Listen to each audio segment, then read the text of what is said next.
guys.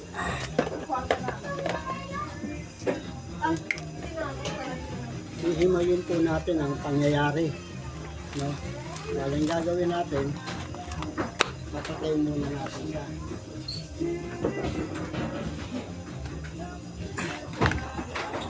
Ayan, papatayin muna natin siya. Kukunan po natin siya ng parameter.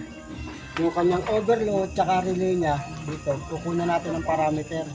Kung ang parameter niya is tumutugma sa compressor niya, walang problema yung kanyang compressor. Even na lang, kung ang compressor niya sumusukan na ng langis, pag sumusukan ng langis niya, nung winding niya sa loob, may problema yan. Kaya mga ka-Jeff Rocks, dito po ang gagawin natin. Isa-isahin po natin, hihimayin po natin hanggang sa makapunta po tayo sa kaloob-looban.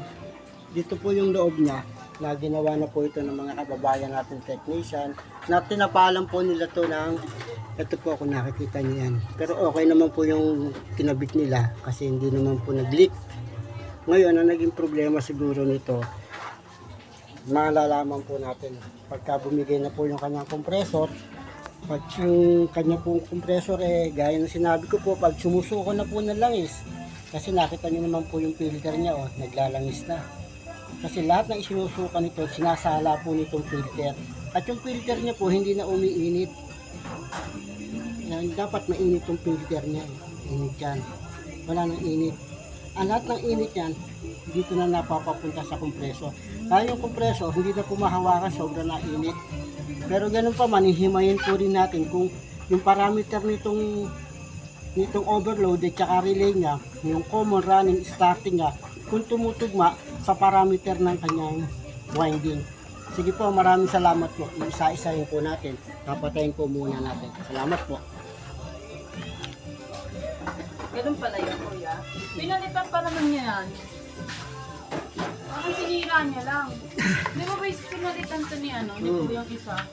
Sa compressor pala daw yan. Ngayon tira lalo. Sabi ni kuya ate, pag di daw, di ba hindi umiinit yan? Wala, hindi umiinit. Dapat umiinit to. Ang umiinit yung compressor. Ayan, ayan. Di ba kasi siya Upuan, na bigyan mo na upuan.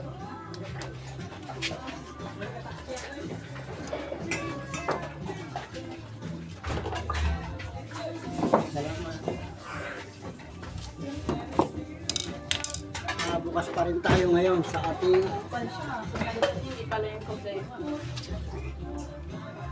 dapat sinasabi niya na para yung customer o yung ipapagawa, hindi na umaasa kung Kasi nung ano yung mangyayari. yung unang ano niya, ay pangalawang